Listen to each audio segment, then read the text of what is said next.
Hey, what's up, guys? So, I have a special guest today that is going to be my first ever guest on my channel. I'm going to be doing live streams now that I have this laptop, and I'm going to have not really guest speakers, but just different guests to come on the channel to chat and talk about current events. So, I'm going to go ahead and let him introduce himself. Hey, I'm Justin Wilson, and they call me, or I call myself Adventist Hermes Justin Wilson, which is because I'm a proud Seventh-day Adventist. And also, I just like to probe deep into things as far as philosophy, theology, and lately into politics because somehow they're all connected. And yeah, I consider myself a conservative in thought and also liberal in the sense of being free to think differently, but and also newly, but not necessarily the title that most people consider liberals as in the sense of regressing or just being different from God. You don't have to be different from the Bible. You don't have to be against or anti-biblical to be liberal. Um, so, but that's where I come from, and that's who I am. And I'm raging against victimhood mentality in the Black community, which is destroying who we are and what we're made to be. So that's a little bit of me. Okay, cool. Yeah. So for those of you guys who don't know, he Justin did a walk away video, which is how I found him when the walk away campaign first started. There weren't that many videos, but then it was like an explosion of videos, and so I was kind of just browsing through and specifically kind of looking for black conservatives or other minorities that have walked away from the left essentially. And I came across his video, and I was just kind of blown away. So I subscribed to his channel, and he tends to do you do kind of walk away videos, like you're kind of keeping the walk away portion of it going with your channel. Is that correct?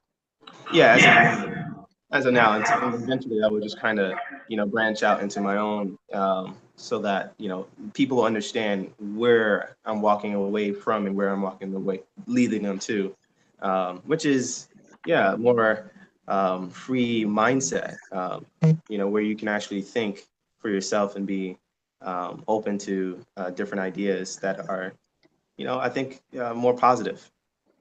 Yeah, definitely. Also, let people know where they can find you at. So plug all of your social media stuff, and then we'll do it again at the end, and then I'll like add it to the description. Okay, yeah, you can find me at Adventist Hermes Justin Wilson. Just search that up and you should find me. Cool, cool.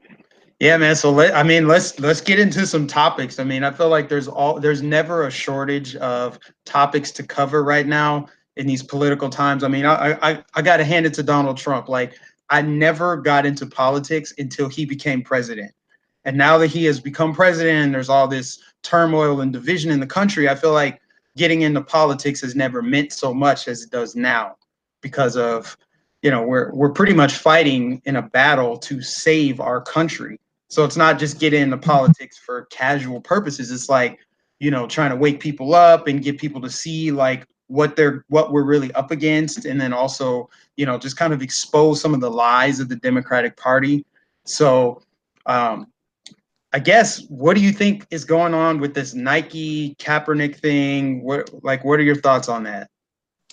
Well, to back it up just a little bit, what Kaepernick did about as far as like kneeling during the national anthem at a football game. To me, I mean, I respect his right to do that, and I believe, hey, he's done good. I'll give him credit for actually donating to many programs and so on. So I give my props for that.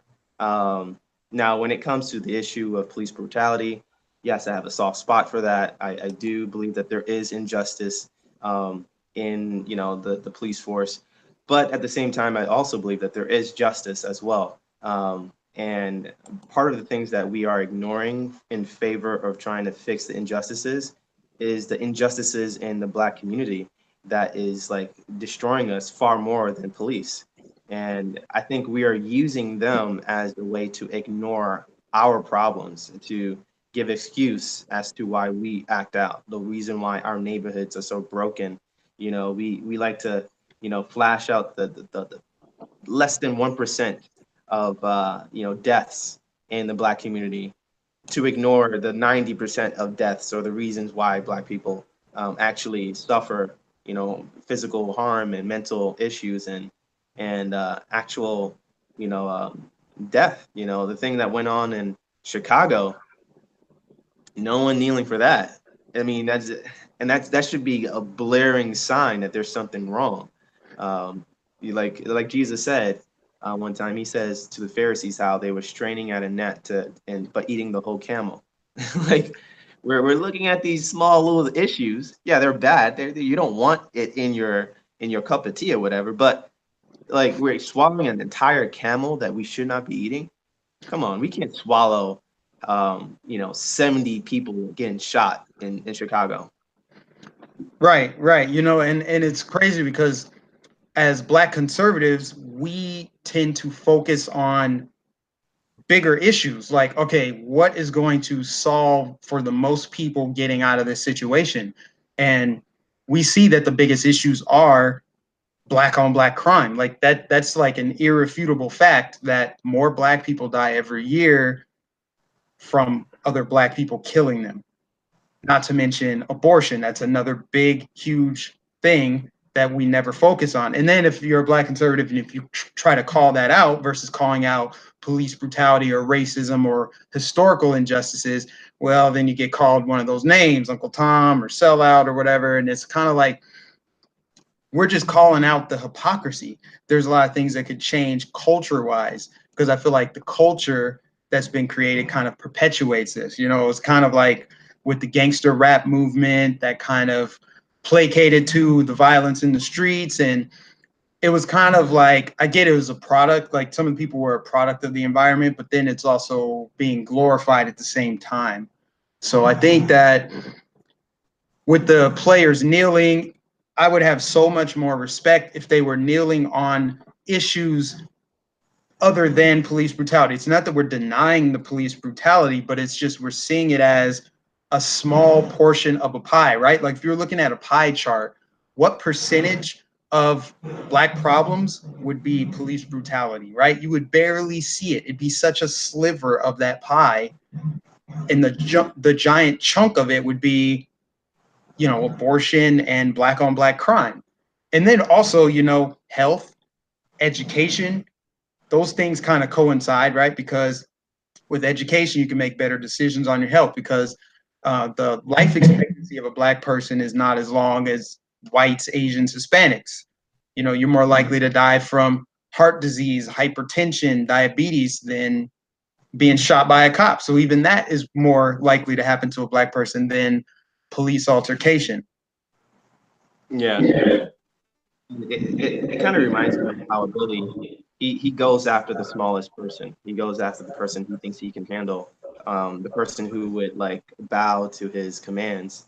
But someone his own size, an issue that is bigger than he wants to handle, he doesn't deal with it. And I feel like the Black community and just Democrats in general, they like to fight small issues because it's easy to bully. I think for the most part, like the left, they want to bully white people because white people have apparently it seems like they have a more sensitive conscience. Now I'm going to get some flack for this, but if you look at who we protest, we don't protest Japan. We don't go over there try to tell them to fix their cultural system so that they can have more Black people and so on.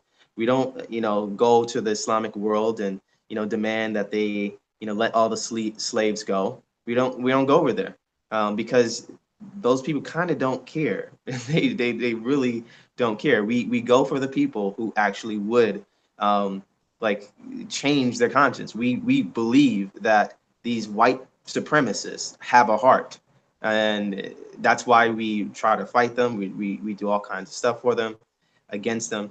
But in other countries, other cultures, we don't even care for them. We don't really think about doing any social change for those countries because those are bigger issues, issues that we don't want to fix and want to fight right now. And yeah, the fact that there's so much going on in the Black community, I can hear people saying, yeah, we're doing some things, but I mean, we all know that we're not putting in the forefront of the media, of the issues, the big issues that Black people actually face. And I think part of the reason is because we fear, we fear giving, we're going to give ammo to white supremacists. That's what we fear the most. That if you say some truth about the Black community, the white supremacists are going to be legitimized, and Yeah, that's why we're here. yeah, pretty much, man. And it's like, let me think about this. What do you think about Black leaders and their responsibility being in the spotlight, I guess? First of all, do we need leaders? Do we need to have, like, not necessarily a spokesperson, but someone in the Black community that can advocate for needs, whether that be what they're doing now, which is they're all talking about like racism and police brutality, which everybody knows is not the biggest issue. Do you think that we need someone to do that? Do we need the next Martin Luther King, or do we just need the right kind of leaders, or leaders that have the right kind of message? Because I feel like what we have now is like we have the Al Sharptons and the Jesse Jacksons and uh, Spike Lee, Jay-Z, like LeBron James. None of those guys have any message other than racism, racism, hate Trump. Mhm. I agree with both questions in the sense of, yes, I think we do need leaders, leaders without that hate message, that Al Sharpton, or that race baiting message that they usually carry. Um, but at the same time, what we need more is culture. We need a change of culture that would lead us, because some people really don't need leaders because they have good culture that is leading them, generally speaking. Um, so I think what Martin Luther King did was great, because we needed someone to actually like have the message embodied in one person instead of it being in all different places. That's kind of hard to pick up. So sometimes it does require a leader to pick up all the positive messages of especially Christianity, and the boldness of Christianity, and I guess the integrity of Christianity. Now, even though Martin Luther King, he had his little adultery issues, um, nevertheless, for the most part, we need that, and it's that I think we need a lot of it. We need a lot of leaders in the music industry. Um, we need them in law and in politics. We need a lot of leaders, and I think that might be what we're missing. Leaders with actual Christian message. You know, that's and see the thing about Martin Luther King. A lot of leaders are kind of like today. They have the Malcolm X kind of mindset where they look down on pacifism. But see, I'm somewhat against pacifism myself. But as a Christian, as a Christ follower, we're supposed to have method in our mercy. So in other words, if you're going to give people mercy, you have to be wise in giving it. We're not just letting white people, walk all over us, or any racist walk all over us. The point is that you're doing that to show that you're civil. You're doing that to show that love is stronger than hate. You're doing that to show that you're not going to be pushed around with fear. Those are the reasons why you do that sometimes, and that will cause your enemy to stop and think and say, well, what does this person have that I don't have, that he can have peace even against my anger, against my rage? Why am I acting like an animal and he's acting very civil? And we've turned from that, and we're preferring to act like animals, to show that we have feelings. So Yeah, that's my take. it's crazy, man. Everything that's going on is just so crazy. And I noticed that, with the left, they are very actively trying to purge God out of our society completely. They don't want us saying one nation under God. They don't want us saying Christmas.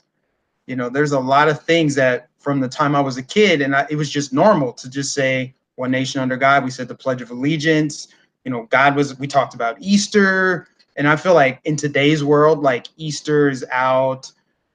Any kind of Christian holiday is out. They don't want Christian symbols of Christianity anywhere. Like I know that in places where they have like a Christ statue, I think it was actually in Arkansas a few weeks ago. Um, they tried to erect like a Baphomet statue because they're like, well, if you're going to have God in the public space, you got to have Satan there as well, because that's free speech. And if you don't let us have that, you're violating us. And it's like, see, it's that kind of stuff that's scary, that it just feels like all of a sudden, when I say all of a sudden, it just seems like in the last couple decades, maybe last decade, right? You've seen them kind of amp it up, like they're pushing harder to purge it. But then they try to say like, oh, we want a society without religion, you know, like, or we don't need to have Christianity be at the forefront. But they put Christianity down, but then they also prop up Islam. You notice that? Like, if you mock Christianity on TV right now, people will laugh about it. You know, Joy Behar did it, but then she came back and apologized. But she was able to do it. Now imagine if she had mocked Islam.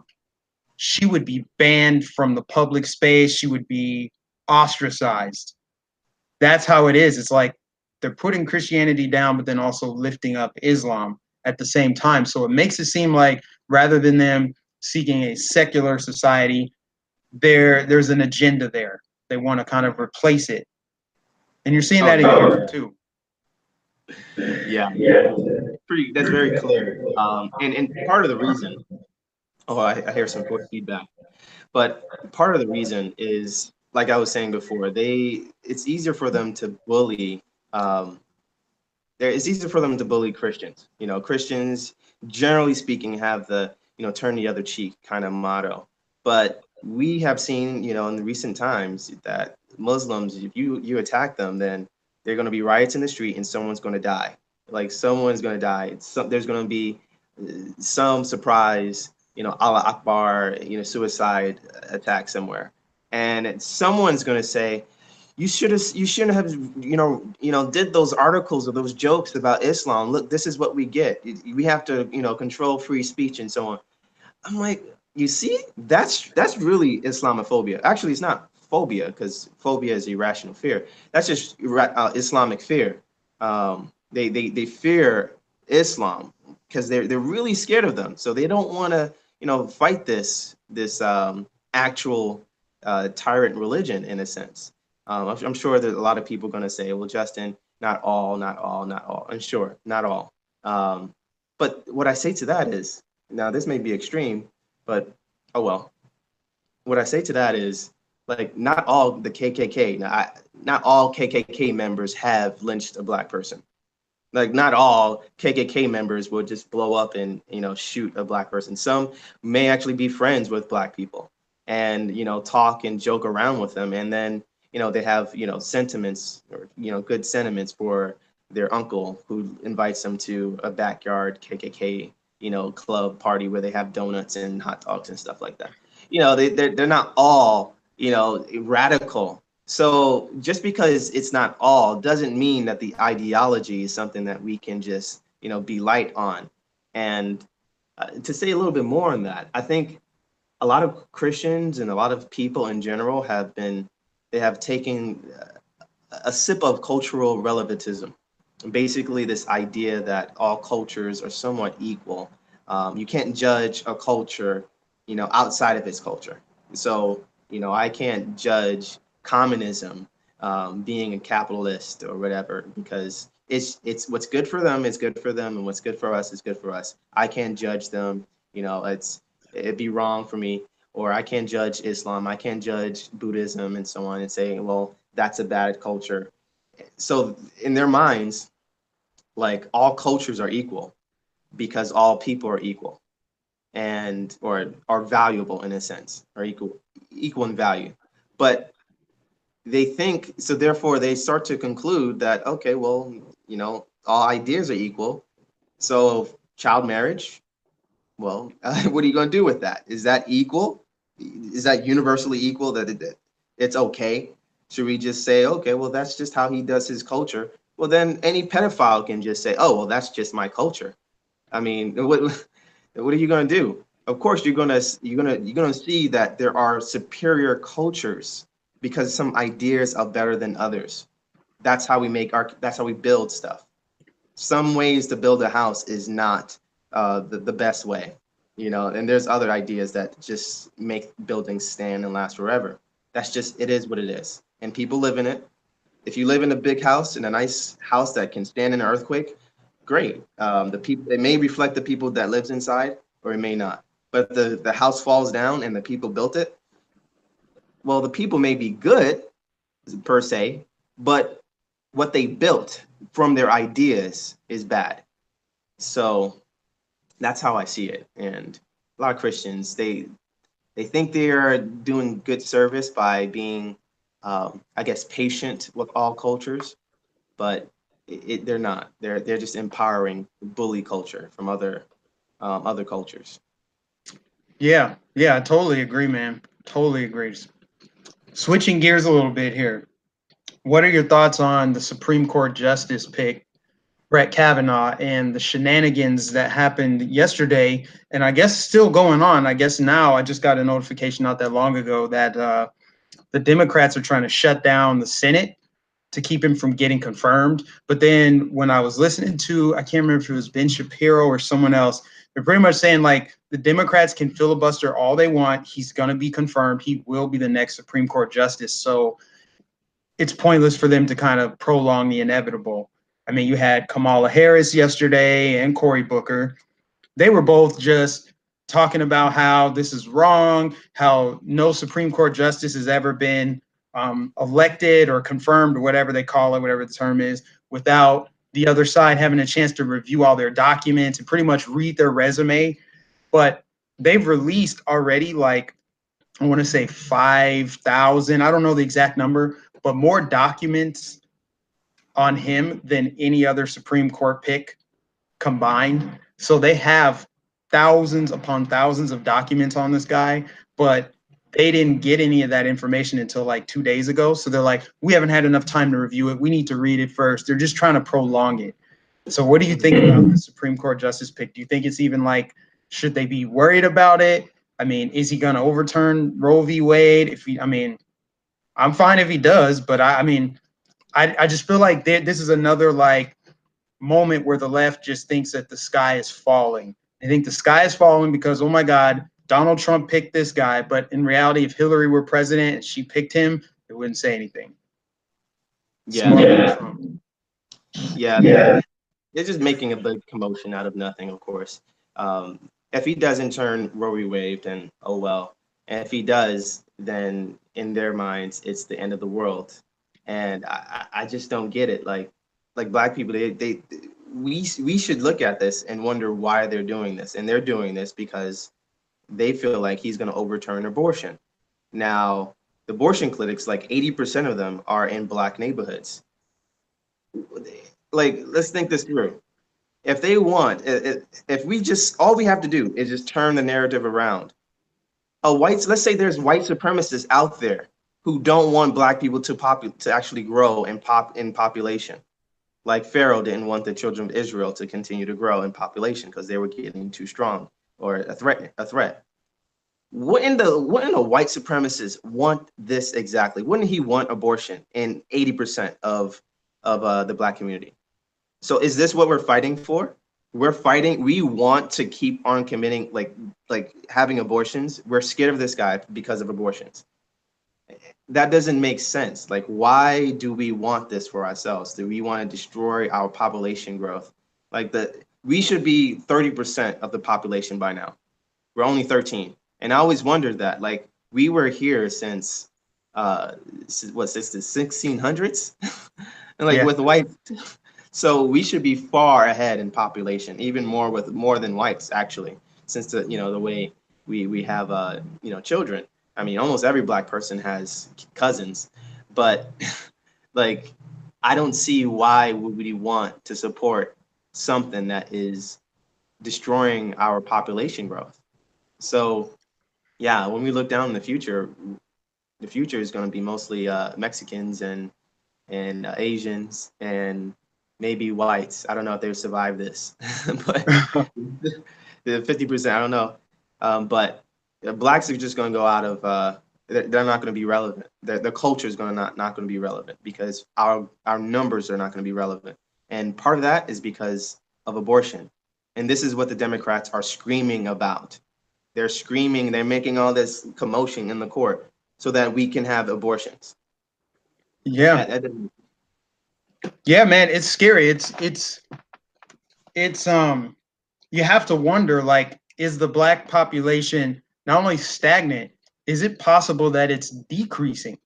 Because it's been at holding steady at 13% for I don't really know how long, how many years or decades, but you have to wonder if it's decreasing because it's not even just the abortions, it's the black on black crime. I feel like maybe this year is higher than most years, but the black on black crime this year, especially in Chicago, is just unreal. That's just one city.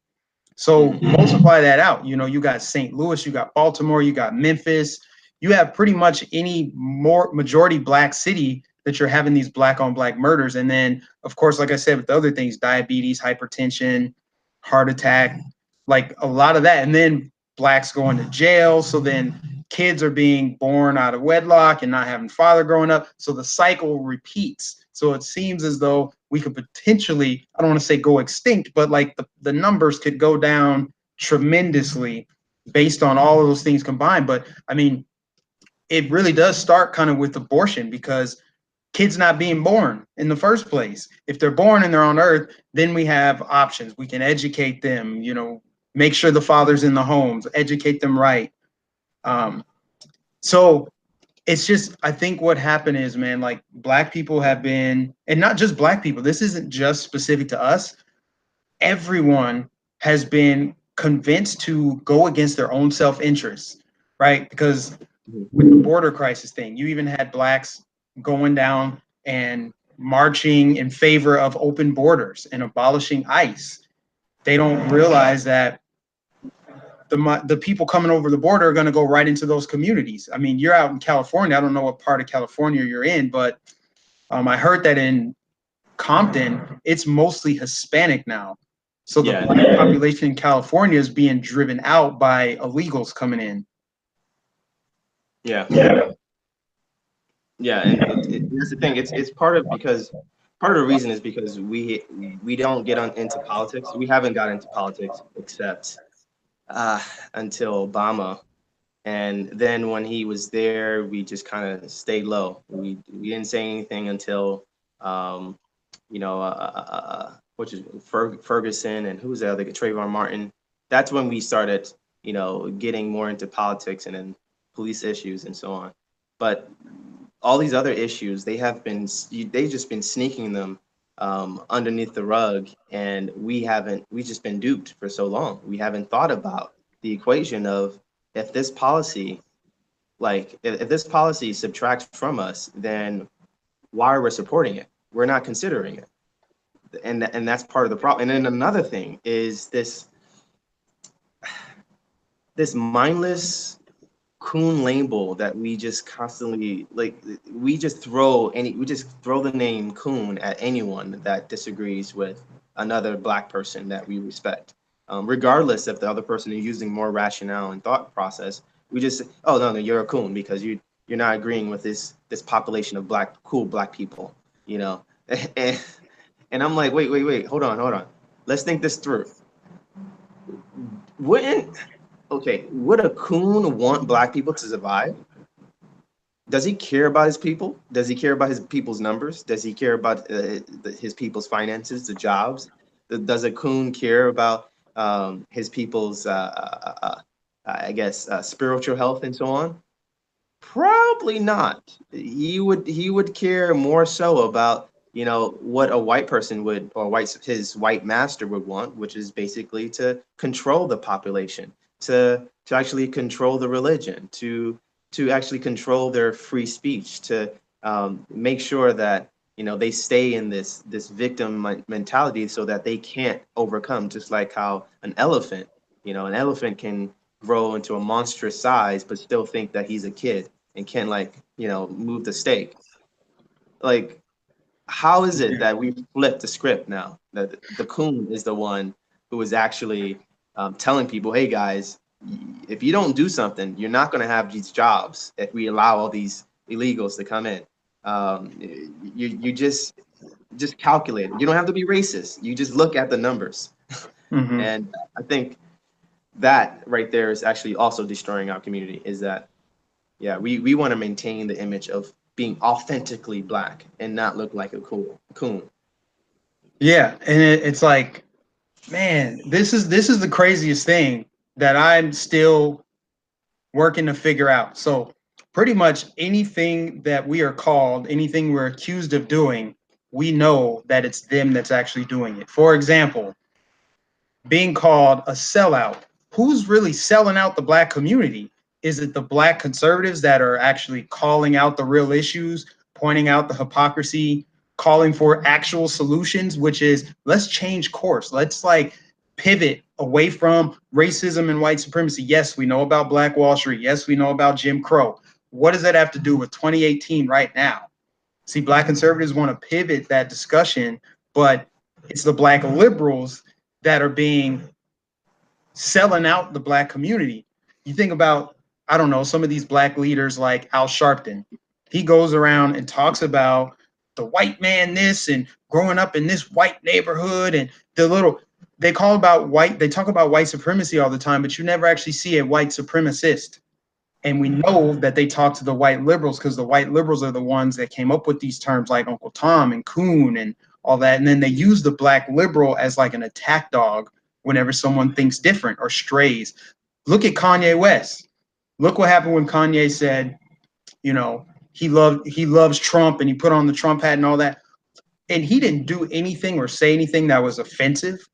People just felt so let down by him because he thinks for himself and he challenged the black community to think differently. He talked about how, why do we always vote Democrat? Why do we have blind loyalty to one party? He talked about how Obama was president for 8 years and nothing in Chicago changed. And did you see how they went after him on Twitter, social media, other celebrities? The amount of racism actually comes from the white liberal, but they call white conservatives racist all day long. But the white liberals, the ones that are calling Candace Owens a bed wench, and they're the ones that are like outwardly racist. When they say like, you're a disgrace to your people. Why are you letting your people down? I'm like, so you're telling me because of my skin color, I'm not allowed to think or act like this. Or if I talk a certain way, you don't like that either. So that happens a lot. And it's because they're the ones that are actually selling out the community. They're the ones that are, advocating for these things like abortion.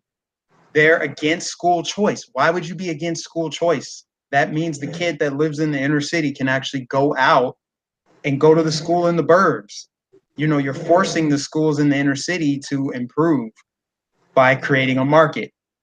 And I think that's another issue is education in the black community. We have to be more educated about, I don't know, capitalism, the free market. Like the only reason the post office works halfway well is because it has competition from FedEx and UPS. But if it's just government state run, it sucks. So state run education, that's what you're going to have. If you live in the inner city, you're going to have public schools and those are going to suck. And other, government run programs, I think it's just we've been so conditioned to depend and rely on the government when in reality you should be relying on your community, your family, and yourself because you can generate better results for your life than the government. And I just think that little piece of it should help people to engage more. I get it. Some people are real apathetic about politics. They're like, I don't want to get into politics, but it's like it actually affects your life and it'll affect your kid's life and your kid's life. If you make conscious decisions, vote based on your values, not based on your skin color, and really challenge and push back against some of these so-called black leaders that are calling us sellouts for not towing the line of identity politics and victimhood. And oh, the white man's got his boot on my neck. We don't agree with that. We see a different way. And you know, this is nothing new. I don't think this is new. This goes back, this like black liberal versus black conservative. They called it something different back in the day, but it was like, was it Booker T. Washington and W.E.B. Du Bois? They were at odds. Then you have Malcolm X and Martin Luther King at odds. So it's nothing new. It's just right now you're pretty much not black unless you agree with this list of things that black people are supposed to think and feel. And I just say, like, nobody's going to dictate to me. So I kind of push back on that. Like, nobody is going to dictate to me what I'm supposed to think and feel. And if you do, you're going to have a problem because I'm pushing back 100% of the way. I'm not going to submit to your authority. And that's what we're seeing so much more and more. But it's also really good to see more black conservatives and just blacks that think differently come out and use their voice to educate, because the more people see it, the more people are going to, I guess, come out as not a black liberal or not part of the groupthink. Yeah. And it's funny. I was talking to a friend, and we were talking about, you know, this person. She was surprised about slavery. Like, what she did not learn before that the Africans sold the slaves. That was a wild. That was a new information to her. She always thought that, you know, they were stolen, or that they just, white people just came and colonized everything and just stole, you know, all the black slaves and so on, and then took them to the United States. But then I asked this person, I'm like, okay, so what's the lesson there? Like, what's the lesson about them selling the slaves? And this is the kind of person who was calling me a coon, and, you know, saying, oh, you really hate yourself for this and that. You have some self-hate. I'm like, okay, but let's consider this. The Africans sold their fellow brothers to white people, okay, into slavery. Should I have said something if we were living in that time? Should I say something? And I mean, she was like, yeah, you should say something, of course. Now, today, I see my black brothers selling themselves out to this slave mentality. And I need to call it out because it's causing us to stay in slavery. And so, you know, you hear a lot of black brothers sometimes, they talk about the Jews. Oh, the Jews are controlling the rap industry. And look at if you look at, you know, all these mainstream rappers, they have some, you know, Jewish white man, you know, on top of them, like pretty much like bought them and so on. And they use that in a sense to blame them. But I'm like, hold on. They sold themselves to these guys. You can't just put all agency on this person. He was selling you an idea and you bought it. That's your fault. And other black people who are selling the black community out to these ideas, because I mean, these guys are businessmen. They're like, okay, well, if you talk about more drugs and money, drugs, girls, and pimping, whatever, and shooting, this is going to make this much money. So can you keep talking about it? Can you keep on talking about it? Of course, you're selling your community out for these guys. And I have to call it out. Like, that is the most pro-black thing to do at this moment, because we're killing ourselves with this poison, this mental poison that eventually, you know, flies inside a bullet that's going into some black kid's brain. Like, this is part of the system that we're in, that we're selling ourselves for money, and we know it's damaging us. Like, you cannot look at a guy who's talking about pimping, talking about snacking some girl up, some hoe up, and, you know, keeping her correct, and, you know, thugging and so on. You can't look at their eyes and their conscience and say, okay, you believe you're right. You know you're right. No, we actually look at that and say, that's black culture. And that bothers me the most. We look at that and we consider that black culture. So if we see a white person dressing like a thug, we say that's cultural appropriation. I don't want that kind of culture. Let's cut that off. Like, if a white man takes that, that's bad for him. Why do we take that in for ourselves and think this poison is ours? Right. Like, why do we want to own the bad stuff too? Why do we want to own it? It's stupid. It's ridiculous. That's almost like saying like if some all right, if more blacks have smoked crack, right? That's the drug that more black people want. So if a bunch of white people start doing it, cultural appropriation, that's what we've done. It's pretty much the same thing. You're trying to take ownership because we did it first. And that's the thing with the race baiters out there. They have made a career in a business, a very lucrative business of calling everything racist and shaming white people for saying things the way black people say it. I know The Root does it a lot. There's this chick on The Root, and she made a couple videos where she talked about different words and like dances or whatever, things that were created by black people. Maybe not necessarily it's a black culture thing, but black people did it first and it caught on. And then white people started doing it. So they took it over. Essentially, they're saying they took it over, but it's like it just went mainstream. It doesn't have to be so, it doesn't have to always be like, well, it started with black people, so only black people can do it. It's like you made something popular and people from all cultures like it. Why does it have to be exclusive to 13% of the population? It's so dumb. It's that mindset that keeps people stuck. It's that mindset of someone's treading on me, someone's taking advantage of the black community. And in reality, they're admiring the black community. Like, think about hip hop. Do you think hip hop could be a lucrative industry without the support of white people? You could get every black person in America to buy every rap album ever. We could buy every rap album twice. And how many of these rappers would still have these long lasting careers where they could hire other black people and start all these other businesses? It wouldn't happen without that support.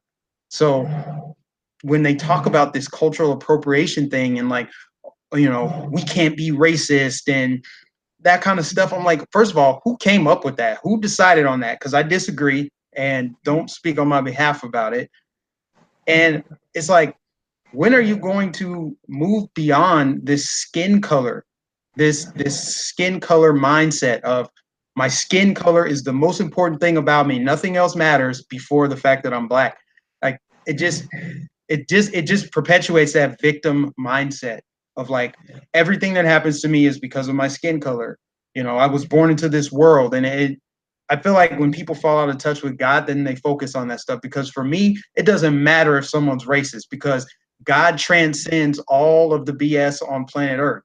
Like, my destiny is going to manifest because of my creator. There's not going to be some artificial barrier that stops me. Like, oh, everything in my life would have come true. All my dreams would have come true if it weren't just for this white man over here. I just don't buy into it. And I think also there are good people and bad people, and those good and bad people come in all shapes, sizes, colors, religions. It doesn't matter. Just because you're black or Hispanic or Asian, you are not exempt from being hateful because it's something that's in your heart. It's something you have to resolve internally as an individual, as opposed to, yeah, only white people can be racist, because that's really what it means when someone says, um, black people can't be racist. That's the same thing as saying only white people can be racist, because that's really what you're saying, right? Like, Yeah. I don't know. It just seems like that always takes the forefront instead of like the real issues, man. Like that frustrates me. I wish we could get, Kanye kind of started it, but we need like 10 Kanyes. But there can only be one Kanye that has that much influence where like he can absorb all of the hate that he gets. Like, people still calling him like Kanye for putting on the Trump hat. But guess what? You still bought his album. He's still Kanye West. He's still an icon. He still has like he's changed the game. His fashion industry, everything he's done as a producer, music. When he speaks, people listen. And if we had more people like that, I think it would be better off. We'd be better off. Yeah, I mean, there's a lot of people I think that thinks like us, but they won't say it because they fear the mob. Yeah. They really fear people jumping on them. And the thing is, like, the left is far more, it's just crazy. Like, they have less standards, or less Christian standards, so to speak. So the way they would attack you, of course, is just call you all kinds of names, coon, and Sambo, and I had someone say on my comment at the me and my wife, we laughed hard. He said, that, Justin, I'm going to expose you. I see what you're doing. You're spreading white supremacist ideas so that you can make sexual advances to white women. You're not slick. What? What? I was like, what? Yeah. And another, of course, black people. A lot of people would say, "Oh, Justin, you're just trying to get attention from white people, and or you really want them to love you and this and that." No, it is what it is. We're humans, and like if you treat one human with lowest standards, you're just dehumanizing him. We have to put ourselves in the same standards as white people to actually be equal and to actually feel pride. Like I I don't know, man. I just just what so is that? That's so random. That is some of the most random, and I get random stuff in my comments too, and I just kind of blow it off. I'm like, you got to stop acknowledging white supremacy exists. The only people who believe white supremacy exists are white liberals. They're the ones who coined that term. They're the ones who focus on it. They're the ones that bring it up, and then they preach that to the black liberal, and then they just kind of like talk about that all the time. And then you're an Uncle Tom, and I'm gonna expose you because you just want attention from white people. Like what is that? Why do you acknowledge them as superior? Nobody is superior to you without you acknowledging it. Kind of exactly. like nobody can treat you bad without your permission. Stop doing that, because I don't have an inferiority complex. Like, I never once believed that there's someone who's better than me.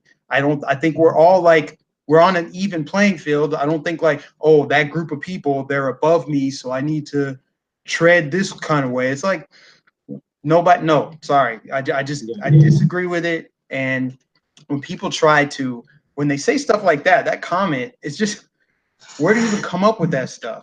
These Yeah, conspiracy theories, like, I'm gonna expose you for this. yeah. So I never grew up with that style of thinking that there is someone better than me out there. Like there's white people better than me. Like when I go into, for example, I play racquetball, and I go into the court, and I can see that there's some old cats. Like usually the old cats with gray hair, they just killing the courts. But in my head, I don't think they're better than me. Even though they could play better than me, I don't think they're better than me. I believe we have the same potential. I'm just not working out. I'm just not taking the time to do what they're doing. That's just the problem. Period. The problem begins with me. That's it. I don't see a white person, better than me. I don't see anybody better than me. I just see that I have to be better than my problems. Period. That's it. And I just don't see how people still walk around with this inferiority complex where they have to, like it, and it annoys me when like black people have to feel like they have to point out when white people are doing bad just so that they can say white people do it too. So you may see like a white like some white people having a fight or brawl, and then under the comments it'd be like, see, look at these white thugs and so on, just to make a point that white people actually have fights too, as though you have to make that a point. The reason why you have to say that is because we fight too much. We post our fights, our school fights, all online, far more than white people. So you have to make a big commotion about it online when a white person does it, which is just sad. Like now you're comparing yourself to white people in a sense of like civility. Like you see yourself as less civil than they. So then if an angel in your mind, like you kind of, it's like they treat white people as these divine gods that they have to take down. When a god or angel sin, you have to make a big commotion about it because they have higher standards.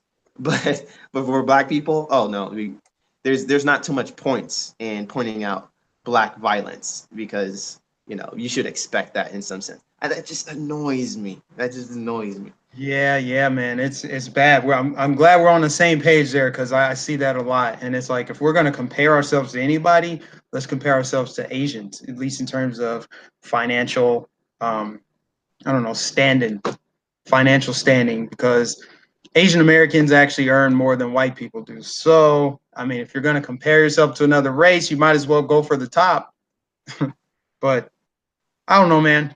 I guess we'll wrap up. Let me go to the chat really quick because I want to see if anybody has any questions.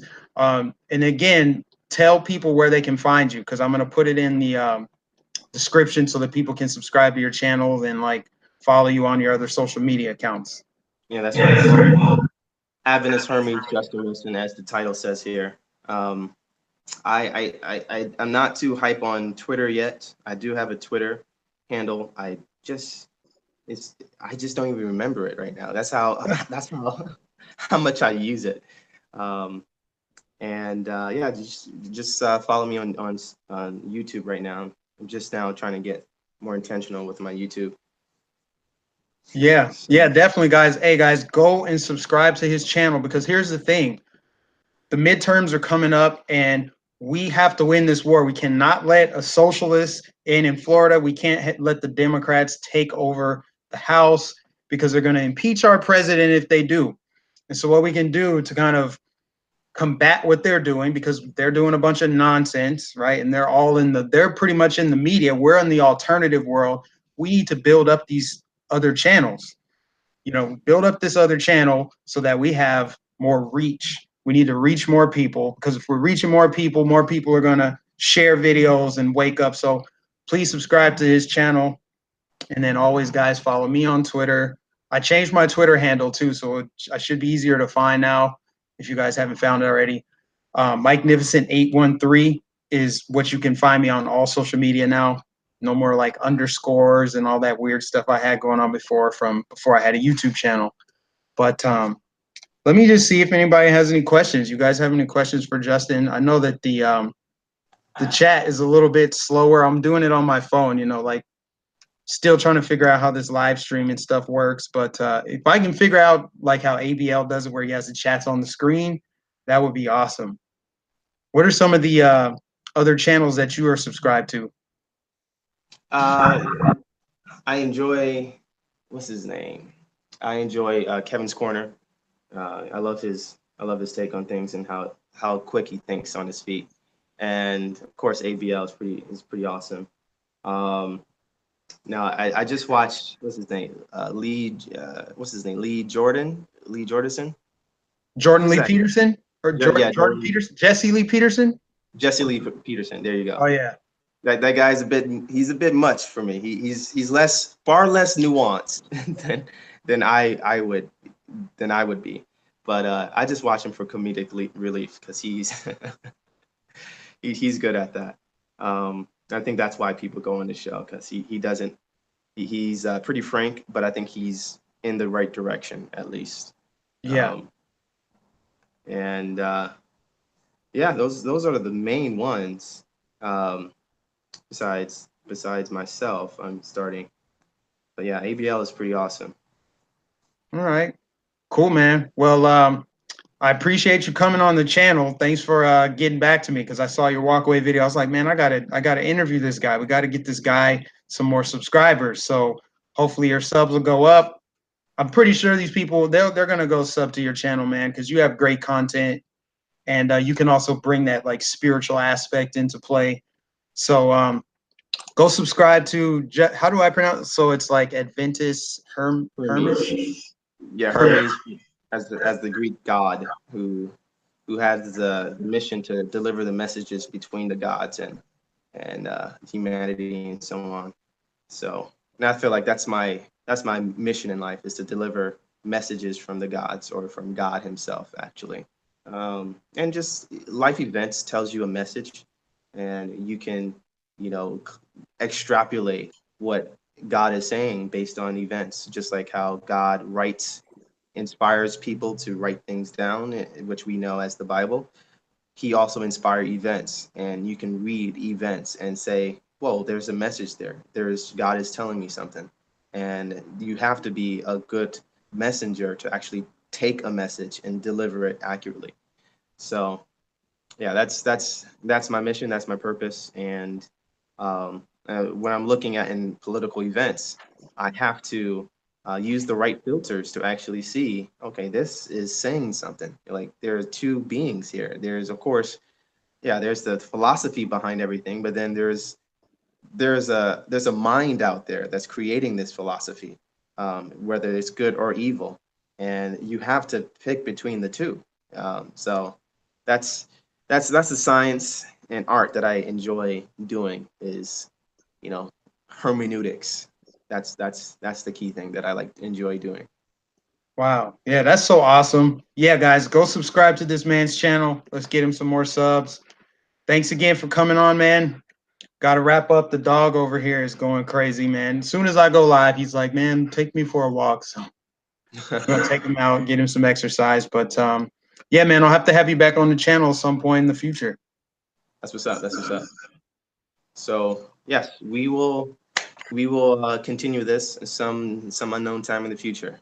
Yeah, yeah. Sometime in the future, near future, definitely. We'll plan something and we'll maybe get a little bit more structured in terms of that. But you know, we're just meeting and you know, this is my first on air hangout thing. So appreciate you being the first person. Oh, you're my second person. Oh, perfect, man. All right, So, well, thanks for coming on, man. We'll catch you all later. right, all right. God bless. Bye. All right, you too, man.